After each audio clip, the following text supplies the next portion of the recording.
Le délai de construction de ce poste transfrontalier est de 24 mois et nous espérons que, comme les sociétés de construction ont déjà été recrutées et le bureau de surveillance est en place, nous espérons que les travaux vont bien évidemment être achevés dans cette période.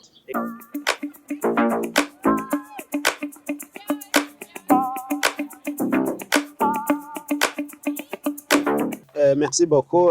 Nous venons de lancer les activités de construction du poste transfrontalier de Gatumba entre la République démocratique du Congo et la République du Burundi.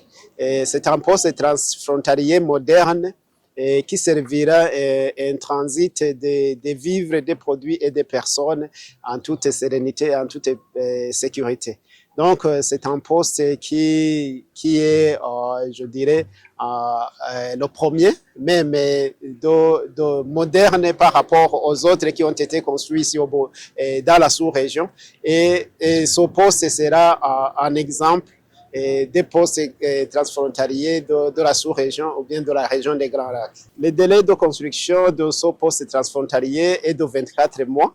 Et nous espérons que, comme les sociétés de construction ont déjà été recrutées et le bureau de surveillance est en place, nous espérons que les travaux vont bien évidemment être achevés dans cette période. Et le budget alloué à ces activités est de 90 millions de dollars. Et ce budget n'est pas seulement alloué à ce poste transfrontalier, il est alloué aussi à la route de liaison avec Kavimvira, au niveau de Kiliba, en République démocratique du Congo. Et cette route permettra aussi la liaison des deux postes parce qu'il y aura un poste qui sera construit là-bas à Kiliba.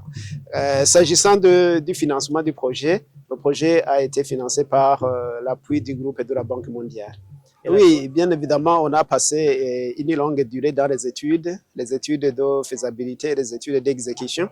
Et selon les rapports des études, on a constaté qu'il y a des travaux préliminaires qui seront exécutés à cette place pour bien évidemment consolider et renforcer la fondation.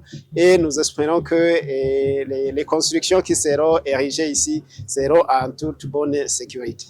L'intérêt pour le Burundi, d'abord, ce sont les infrastructures qui sont construites à la partie burundaise. C'est le bénéfice des infrastructures. Deuxièmement, parmi ces infrastructures, il y aura bien évidemment l'installation des balances. Et ces balances et des scanners. Et ces équipements permettront bien évidemment de scanner les produits qui traversent la frontière, et cela permettra bien évidemment d'identifier tous les produits. Donc l'Office burundais des recettes en bénéficiera en tirant profit de tous les produits qui doivent payer l'impôt, qui doivent payer les taxes, et cela permettra bien évidemment au Burundi de continuer à se développer.